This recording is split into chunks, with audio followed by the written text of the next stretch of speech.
ముందుగా హృదయపూర్వక నమస్కారాలు సభ్యులందరికీ. ఆర్టీసీలో జరుగుతున్నటువంటి సమ్మెకు సంబంధించి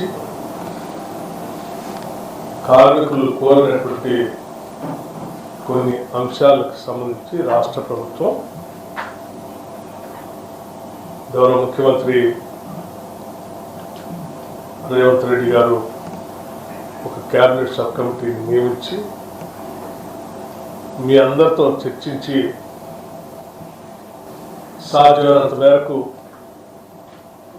ఆర్టీసీ మన సంస్థ అందులో పనిచేస్తున్నటువంటి కుటుంబాలందరూ కూడా మన కుటుంబాలు. దురదృష్టవశాత్తు ఆ కుటుంబాలకు సంబంధించిన వ్యక్తి మన నుంచి దూరం కావటం చాలా బాధాకరం. అటువంటి పరిస్థితుల్లో రాకుండా ఉండాలి. కార్మిక కుటుంబాలన్నీ కూడా సంతోషంగా ఉండాలి. ఇది ప్రజాప్రభుత్వం. తప్పనిసరిగా వారందరితో మాట్లాడి సానుకూలంగా కొన్ని నిర్ణయాలు చేయాలన్నటువంటి ఆలోచనతో ఈ క్యాబినెట్ సబ్ కమిటీని నియమించడం జరిగింది. దాంట్లో భాగంగా మీతో సుదీర్ఘంగా ఈరోజు ఉదయం నుంచి ఇప్పటి వరకు మాట్లాడింది తప్ప మీరు లేవనెత్తినటువంటి ప్రధానమైనటువంటి అంశాలు, ముఖ్యంగా ఆర్టీసీ సంబంధించి టీజీఆర్టీసీకి సంబంధించి గుర్తింపు ఎన్నికలు నిర్వహించుకోవటానికి ప్రభుత్వం అంగీకరించిందని చెప్పారు.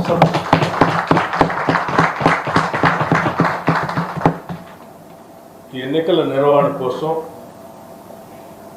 కావలసినటువంటి ఏర్పాట్లు చేయటానికి ఆర్టీసీ యాజమాన్యానికి ప్రభుత్వం ఈ సందర్భంగా ఆదేశాలు కూడా ఇస్తాం.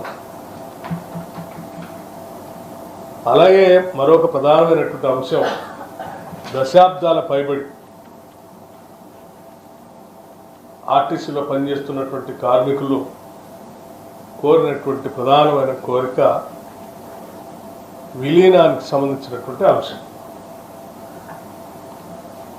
ఈ విలీనానికి సంబంధించినటువంటి అంశంపై కూడా సుదీర్ఘంగా చర్చించిన తర్వాత ఆర్టీసీ విలీన ప్రక్రియకు సంబంధించి అధికారులతో మరియు కార్మిక నాయకులతో కలిపి ఒక అధికారిక కమిటీని ప్రకటించడానికి నిర్ణయించింది. అలాగే టీఆర్సీకి సంబంధించినటువంటి అంశాలు కూడా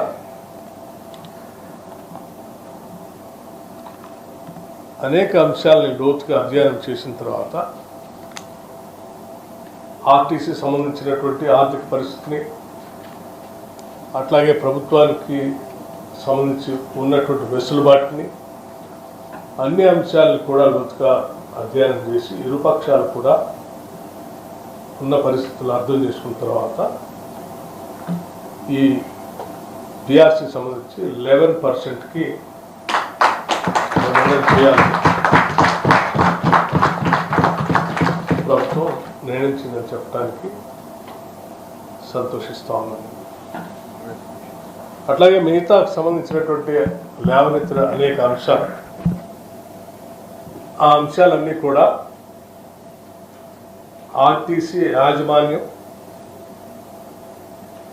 అట్లాగే కార్మికులు సంఘాలు కూర్చొని కూలంకషంగా చర్చించి సాధ్యమైనంత మేరకు అన్ని అంశాలని పరిష్కరించుకోవడం కోసం ఆర్టీసీ యాజమాన్యాన్ని చొరవ చూపించి వెంటనే ఆ చర్చలు కూడా ప్రారంభించి కార్యాచరణ ముగించవలసిందిగా కూడా ఆర్టీసీ యాజమాన్యాన్ని ప్రభుత్వం ఆదేశిస్తాం. ధన్యవాదాలు. పెద్దలకు ఇలాంటి సమావేశంలో